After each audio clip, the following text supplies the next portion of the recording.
Hello friends, I am Amit. इस video में हम गॉड के एट्रीब्यूट ओमनिसेंट को डिस्कस करने वाले हैं। पिछले वीडियोस में हमने ओमनीपोटेंस और बीइंग परफेक्टली गुड इन दोनों एट्रीब्यूट्स को डिस्कस किया था और हम इस नतीजे पर पहुंचे थे कि गॉड सब कुछ नहीं कर सकता है। गॉड सिर्फ वही चीजें कर सकता है जो लॉजिकली पॉसिबल हो, और दूसरा, ऐसी कोई भी चीज गॉड नहीं कर सकता है जो उसके इसेंशियल एट्रीब्यूट्स के अगेंस्ट में जाती हो। ठीक, इन्हीं दो बातों को ध्यान में रखते हुए हम तीसरी एट्रीब्यूट गॉड बीइंग ऑमनिसेंट, इसका हम लॉजिकल एनालिसिस करने वाले हैं। ठीक, तो जनरल टर्म में ऑमनिसेंस का मतलब ये समझा जाता है कि ऐसा बीइंग जो सब कुछ जानता है। लेकिन अब सवाल उठता है कि क्या गॉड के लिए सब कुछ जानना संभव है, और उससे भी पहले सवाल ये उठता है कि गॉड का ऑमनिसेंट होना क्यों जरूरी है। तो गॉड का ऑमनिसेंट होना क्यों जरूरी है? गॉड का आइडिया जब डेकार्ड्स ने पुट किया था तो उसने बोला था कि गॉड एक परफेक्ट बीइंग है। गॉड एक परफेक्ट बीइंग होने की वजह से उसमें कोई कमी नहीं हो सकती है। दूसरी तरफ एंसेल्म ने भी ये कहा था कि God is a being than which none greater can be thought.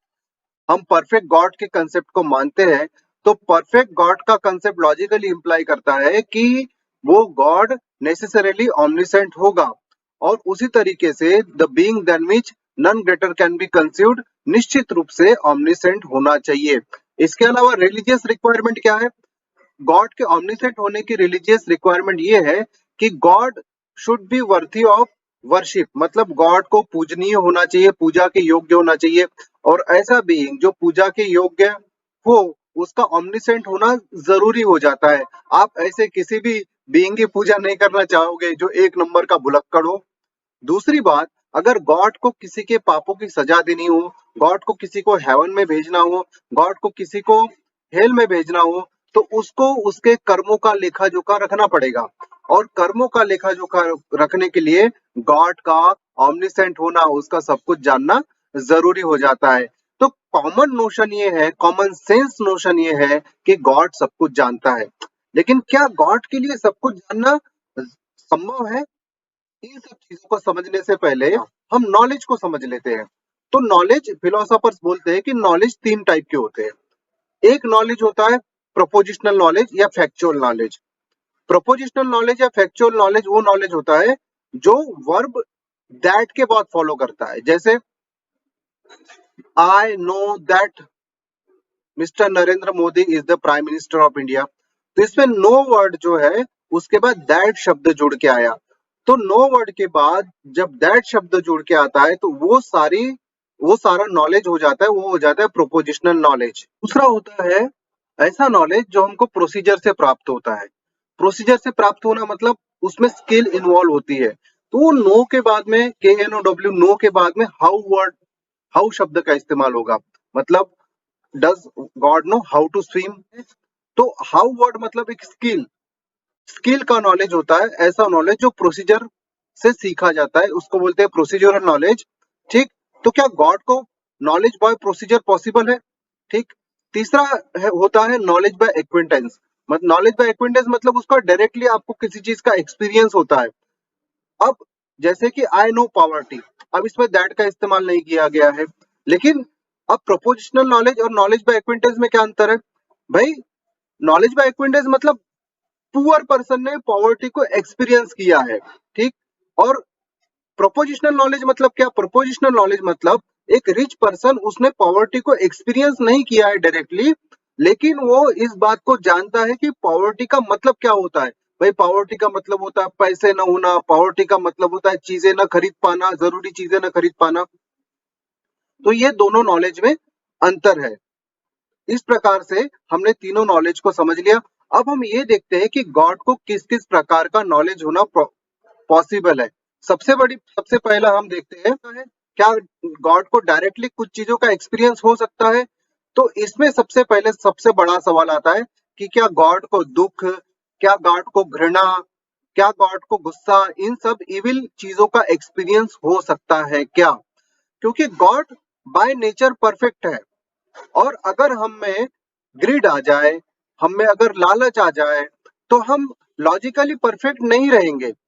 ठीक है, अगर गॉड लॉजिकली परफेक्ट है तो उनको इन सब चीजों का एक्सपीरियंस नहीं हो सकता। जैसे कि एक और चीज मान के चलिए कि डर, क्या गॉड को डर का एक्सपीरियंस हो सकता है?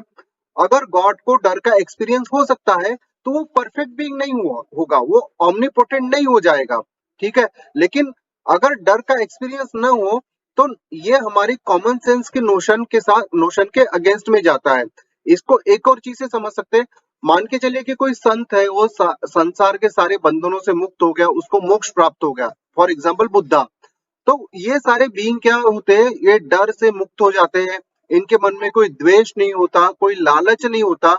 जब इन लोगों के मन में कोई द्वेष या लालच नहीं होता है तो भगवान के मन में ये इविल फीलिंग्स कैसे हो सकती है?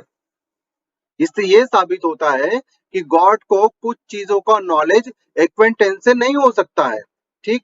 दूसरा एग्जांपल, मान के चलिए कि आपने चॉकलेट खाया और चॉकलेट आपको मीठा लगा, तो क्या गॉड को करेला कड़वा स्वाद या मीठा स्वाद इसका एक्सपीरियंस हो सकता है?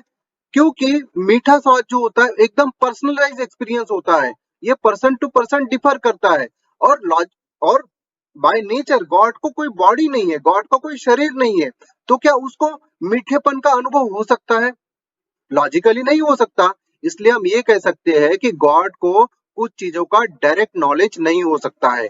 अब दूसरा सोचते हैं कि क्या गॉड को प्रोसीड्यूरल नॉलेज हो सकता है? क्या गॉड में स्किल हो सकती है? स्किल का मतलब होता है क्या गॉड तैरना जान सकता है?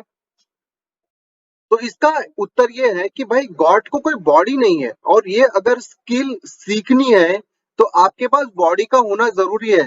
तो गॉड का इनकॉर्पोरियल होने की वजह से, गॉड के पास कोई बॉडी न होने की वजह से गॉड को तैरने का एक्सपीरियंस नहीं हो सकता, उसमें तैरने की स्किल नहीं हो सकती है। हाँ, वो तैरने के बारे में सारी चीजें जानता होगा कि तैरना मतलब होता है पानी में उतरना और पर्टिकुलर स्किल को फॉलो करना, पर्टिकुलर वे में हाथ और पाँव के मूवमेंट करना जिससे आप पानी पर फ्लोट कर सकते हैं। लेकिन गॉड एक्चुअली इसको डायरेक्टली उसको एक्सपीरियंस नहीं कर सकता, और वो उसमें इस बात की स्किल नहीं हो सकती है। क्यों नहीं हो सकती? क्योंकि उसके पास बॉडी ही नहीं है। तो उसको गॉड को नॉलेज बाय एक्विंटेंस नहीं हो सकता है, उसको डायरेक्ट एक्सपीरियंस कुछ चीजों का नहीं हो सकता है, उसके पास वो पर्सनलाइज एक्सपीरियंस नहीं जान सकता है। और दूसरी बात आ जाती है कि गॉड के पास स्किल नहीं हो सकती है, ठीक। तो सिर्फ एक ही बात बचती है कि गॉड को नॉलेज बाय प्रोपोजिशन हो सकता है, मतलब गॉड इस संसार की सारी प्रोपोजिशन जानता है। प्रोपोजिशन मतलब क्या? ऐसा सारा नॉलेज जिसमें नो वर्ब जो है वो दैट के बाद फॉलो करती है, वो सारा नॉलेज। मतलब गॉड जानता है कि 20वीं सदी में 2 विश्व युद्ध हुए हैं, और अगर 21वीं सदी में कोई वर्ल्ड वॉर नहीं होने वाला है, तो God knows that no world war will be fought in the 21st century. तो अब हमने जान लिया कि यद्यपि ऑमनीसेंस का मतलब होता है सब कुछ जानना, लेकिन गॉड के लिए सारी चीजों को जानना संभव नहीं है। गॉड सिर्फ वही चीजें जान सकता है जो लॉजिकली पॉसिबल हो। दूसरा, गॉड वो चीजें जान सकता है जो उसके बेसिक एट्रीब्यूट के अगेंस्ट में नहीं जाती हो। अब हम ये जान चुके हैं कि गॉड को सिर्फ प्रपोजिशनल नॉलेज हो सकता है। इस प्रपोजिशनल नॉलेज का हम आने वाली वीडियो में डिटेल एनालिसिस करेंगे। तब तक आपको अगर फिलोसॉफी के वीडियो पसंद आ रहा है तो लाइक करिए, शेयर कीजिए और फिलोसॉफी पढ़ते रहिए और एंजॉय करते रहिए। Thank you so much.